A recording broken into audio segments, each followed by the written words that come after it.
Hulk smash! I'm as surprised as you are that we are only now just getting to the Incredible Hulk. Like, people instinctually either leave this one out of the MCU rankings or instinctively just put it lower. Just put it at the bottom. Sometimes it's even lower than Thor 2. But if you go back and watch it, it really isn't. It's exactly what I want from a Hulk film. Obviously, the elephant in the room is the lack of Mark Ruffalo.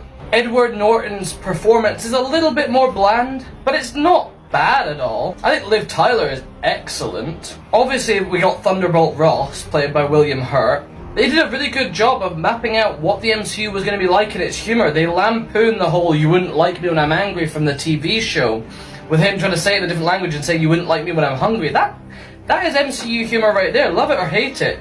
This fully belongs in the MCU in my opinion, despite the recast.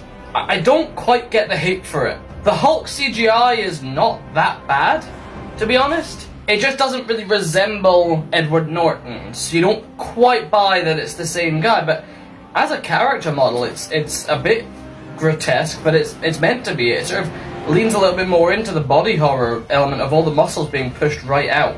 I think the story's pretty solid. I like the mystery of him trying to contact Mr. Blue, and that mystery of who is Mr. Blue and why he's using the alias and looking for a cure, and the whole tension of like his blood getting into these soda bottles. I think Blonsky, honestly, it's one of those things where if the CGI had allowed for more of Tim Roth's performance to come through as the big CGI abomination, it might have been slightly more engaging as a battle. But I think the action's really good. I love the one where he's basically just wrecking the army vehicles. It's exactly what you want from a Hulk film. It spends enough time with the Hulk, it spends enough time with Bruce Banner and what it means to be him and him trying to hide out.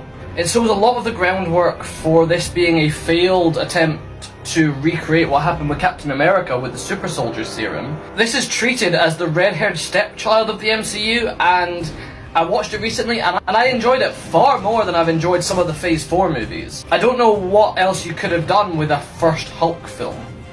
I'm kind of glad that it doesn't really bother that much with the origin story. It does what Spider-Man Homecoming does and throws you right into what it means to live with this condition. I think some of the slower scenes work. The score is beautiful in this film. The CGI is obviously a lot better than the Ang Lee Hulk. They tone down a lot of those like comic book gimmicky stuff and play it reasonably straight. They don't play it as a comic book film that much until Tony Stark arrives. They just play it as a guy living in hiding with this horrible monstrous condition. It feels a little bit more like a Dr. Jekyll, Mr. Hyde story in a way, but with plenty of action. Give this film another watch. Let me know what you think, and does it deserve the hate it gets? I really don't think it does. Obviously, it would have been nicer if Mark Ruffalo played him from the start, but this set the groundwork so we could get into the more emotional stuff with Mark Ruffalo and feel like we already knew the character, even if it was a different actor. This movie has aged better than I think people give it credit for. Just gonna say that now. I'm an Incredible Hulk apologist. It's definitely a bit generic, but for a first Hulk film, it's exactly what I wanted. I wanted it to play it just as straight as possible without lampooning too much of it. I do like that they do the whole like him trying to look for purple trousers. They need to give Mark Ruffalo purple trousers. I know they put him in the purple shirt, which I've emulated here, but purple trousers, come on. They've only done it in the What If show so far. It's part of the iconic look. Okay, spoiler alert, this shirt is just because I couldn't physically zip up this costume at the back.